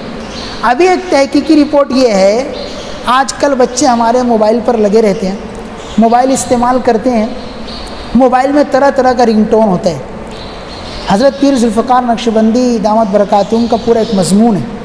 آپ نے لکھا ہے کہ بہت سے رنگ ٹون ایسے ہیں جو اللہ کو ناراض کرنے والے ہیں، یعنی وہ بظاہر ایک رنگ ہے، ایک میوزک ہے، لیکن اس میں ایسے پیغام ڈالے گئے ہیں جو اللہ کو ناراض کرنے والے ہیں۔ مثال کے طور پر بظاہر وہ رنگ بج رہی ہے، لیکن اس کے اندر پیغام یہ ہے خدا ایک نہیں بلکہ 3 ہے، پیغام ہے۔ یہ اس کی مثال دے کر کے سمجھاؤں، ایک میوزک بجتی ہے سارے جہاں سے اچھا، الفاظ نہیں ہے، ٹون ہے، سننے والا سمجھ جاتا ہے کہ یہ کون سا ٹون بج رہا ہے، سارے جہاں سے اچھا بج رہا ہے۔ تو ایسے ہی وہ انگریزی کے اندر یہ ٹون ہے، وہ ایک پیغام ہے، صرف وہ بجتا نہیں ہے، وہ جو اس کی آواز اوپر نیچے ہوتی ہے اس میں پیغام یہ ہے۔ ایک ایسی ٹون دوسرا ہے جس کے اندر یہ پیغام ہے کہ جیسی تمہاری بیوی ہے ویسی تمہاری ماں اور بہن بھی ہے۔ اس طرح کے گندے پیغامات ڈالے گئے۔ اس کا نقصان یہ ہو رہا ہے، ہمارا بچہ اس کو شوق سے سنتا ہے تو غیر محسوس طریقے سے اس کی سوچ و فکر بھی وہی بن جاتی ہے، یعنی گویا کہ میٹھی چیز کے ذریعے اندر میں پیغام اتارا جا رہا ہے، کڑوی دوا کو مٹھائی میں دی جا رہی ہے، اور ہم اس کو سن رہے ہیں اور ہم کو معلوم بھی نہیں ہے۔ تفصیلی تقریر ہے پیر ذوالفقار صاحب دامت برکاتہم کی، ہم اس کو سمجھیں۔ یہ تو بچوں کے دل میں یہ بھی ڈالا جائے کہ مسلمان کی فطرت میں میوزک نہیں ہے، ڈھول نہیں ہے، مسلمان کو اس سے پرہیز کرنا چاہیے۔ حدیث شریف میں آتا ہے سرکار دو عالم صلی اللہ علیہ وسلم گزر رہے تھے، ڈھول کی آواز آئی، آپ نے اپنے کانوں میں انگلی ڈال لی، صحابی سے پوچھتے رہے آواز آ رہی ہے؟ کہا آ رہی ہے، آپ ڈالے رہے، جب انہوں نے کہا جب آواز نہیں آ رہی ہے پھر آپ نے اپنی انگلیوں کو نکال لیا۔ تو اس سے معلوم ہوا کہ ڈھول اور میوزک کی آواز سے نفرت بھی ہونی چاہیے، یہ شیاطین کی غذا حدیث میں آتا ہے، شیاطین کی غذا ہے۔ اب بہت سارے لوگ پریشان رہتے، بولے گھر میں بڑی مصیبت ہے، بڑی پریشانی ہے، بڑے لڑائی جھگڑے ہو رہے ہیں، تو ان کو یہ علاج بتایا جائے کہ اپنے رنگ ٹون کو بدل لو، اس لیے کہ اس طرح کے رنگ ٹون بجنے سے رحمت کے فرشتے گھر سے چلے جاتے ہیں، شیاطین کا قبضہ ہو جاتا ہے۔ یہ ساری چیزیں ہماری ذمہ داری ہے، ہم اپنے پاس پڑھنے والے بچوں کے ذہن میں اتاریں، اسلام کی عظمت، محبت اور حمیت اتاریں، اور دیگر طور طریقے کی نفرت ڈالنے کی کوشش کریں۔ یہ مکتب کی ذمہ داری ہے۔ اگر اس انداز سے ہم مکتب پر محنت کرتے رہے، مکتب چلاتے رہے، تو ہماری نظروں کے سامنے ہم جب بوڑھے ہو جائیں گے، یہ بچے جوان ہوں گے، پھر جب اس وقت کام کریں گے تو ہماری آنکھوں کی ٹھنڈک ملے گی۔ جس وقت ہم لوگ معہد سے فارغ ہو رہے تھے تو حضرت مولانا مفتی طفیل صاحب ناندیڑ کے ہیں غالباً، انہوں نے ایک تقریر کی تھی ہم لوگوں کے سامنے، اس میں آپ نے یہ کہا تھا مکتب کی تعلیم سے کبھی بھی عار مت کرنا، مکتب پڑھانے سے کبھی بھی عار مت کرنا، چھوٹے چھوٹے بچوں کو پڑھانے کی عادت ڈالنا اور اس میں نقطہ انہوں نے یہی پیش کیا تھا، ہمارے دلوں میں جذبات بہت ہوتے ہیں، یہ کام کرنا ہے، یہ کام کرنا ہے، یہ کام کرنا ہے۔ ہم جس وقت نوجوان ہیں وہ بچے ہیں، پھر جس وقت ہم بوڑھے ہوں گے تو وہ جوان ہوں گے، یہی ہمارے معاون بنے گے اور ہاتھ پیر بنیں گے۔ اس لیے ان کی تعلیم و تربیت کی بہت فکر کرے۔ اللہ تعالیٰ آج کی مجلس کو بہت بہت قبول فرما لے اور اس کے خیرات و برکات سے مالا مال فرما دے۔ مکتب کی تعلیم کی اہمیت اور تربیت کے ہمارے سینوں میں ڈال دے۔ اور ظاہر سی بات ہے بہت اہم فکر لے کر کے بیٹھے ہیں، تو اس سلسلے میں اب ایک سر جوڑ کر کے مشورہ کیا جائے کہ ہم کو کیا کرنا چاہیے، بلکہ اس ادارے سے اپنے آپ کو مربوط رکھ کر کے رائے مشورہ کریں۔ یہاں کے لوگوں سے تجربے کار لوگ ہیں، یہ آئیں یہاں پر اور بتائیں ہمارے یہاں اتنے بچے ہیں، اب کیا نظام بنایا جائے۔ معلم کی ضرورت ہے، ہم معلم کے لیے پریشان رہتے ہیں، ادارے سے رابطہ کیے ہم کو اچھا معلم دیجیے، اس لیے کہ لوگ آتے ہیں بتاتے ہیں مولانا کوئی جگہ ہو تو بتانا، ہم پڑھائیں گے اس طرح سے۔ بلکہ اس کے ساتھ ساتھ یہ بھی ہونا چاہیے معلمین کی بھی تدریب ہونا چاہیے، معلمین کی تدریب ہونا چاہیے، کس طرح پڑھایا جائے۔ ایک مدت سے معلمین کی تدریب کا نظام ہردوئی میں قائم ہے، حضرت مولانا ہردوئی رحمۃ اللہ علیہ نے اپنے یہاں پر نظام قائم کیا، ان کے پاس جو معلمین تیار ہوتے تھے بھیجے گئے، ماشاءاللہ بہت بڑے بڑے کام کیے ان لوگوں نے۔ تو اس طرح معلمین کی تدریب بھی ہونا چاہیے۔ اللہ تعالیٰ ہم تمام لوگوں کو کہنے اور سنت عمل کی توفیق عطا فرمائے۔ وآخر دعوانا ان الحمد للہ رب العالمین۔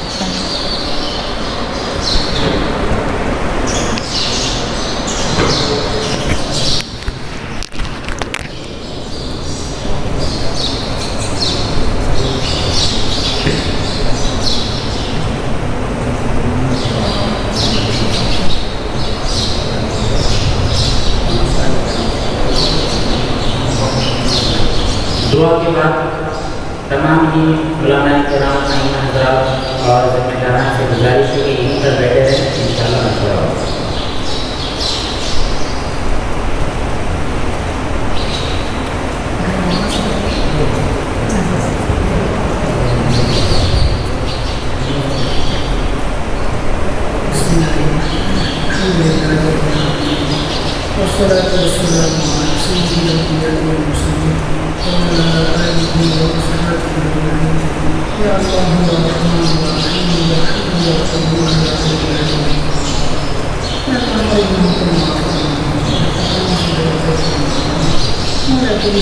بڑے اہم مقصد کو کہہ دیا گیا، میں کہوں آپ کے عاجز اور قاصر ہوتے ہیں، دین کی خدمت ہم نہیں کر سکتے جیسا کہ آپ چاہتے ہیں، لیکن انسان کو دین کی توفیق عطا فرما دیجیے، دین کی خدمت کے لیے قبول فرما دیجیے، دین کی خدمت کے لیے صلاحیتوں کی ضرورت ہے، ساری صلاحیتیں عطا فرما دیجیے، دین کی خدمت کے لیے اوصاف اخلاق کی ضرورت ہے، سارے اوصاف اخلاق عطا فرما دیجیے، دین کی خدمت کے لیے جن چیزوں کی ضرورت ہے ساری چیزیں عطا فرما دیجیے، لیکن اخلاص عطا فرما دیجیے، اخلاص کے ساتھ کام کرنے کی توفیق عطا فرما دیجیے، طریقہ کار کو ان کو عطا فرما دیجیے، ہمارے دین کس طریقے سے دین کا کام کرنے کی توفیق دیجیے کہ جس سے آپ کو خوش ہو جائے اور آپ کے محبوب حضرت محمد صلی اللہ علیہ وسلم کی آنکھوں کو ٹھنڈک ملے، آپ کو وہ تسکین ملے۔ ہمارے ہماری جمع ہونے کو پورے عالم کی ہدایت کا ذریعہ بنا دیجیے، ہر کسی کے خیر کو وجود بنانے کا ذریعہ بنا دیجیے، ہر کسی کو شر کے خاتمے کا ذریعہ بنا دیجیے، ہماری زندگی کو قبول فرما دیجیے۔ ہمارے جو اکابرین بزرگوں کو لے کر کے اپنے شہروں میں چلے گئے، ہر چیز ان کی قبول کی ٹھنڈک کا ذریعہ بنا دیجیے، ہمارا دین ان کی مفرت کا ذریعہ بنا دیجیے، نجات کا ذریعہ بنا دیجیے، ہمارے جمع ہونے کو قبول فرما دیجیے، اور اس کا ثواب اپنے محبوب حضرت محمد صلی اللہ علیہ وسلم کے مبارک کو بخش دیجیے، آپ کے درجات کو بڑے سے بلند ترین فرما دیجیے۔ جزا اللہ محمد صلی اللہ علیہ وسلم برحمتک یا ارحم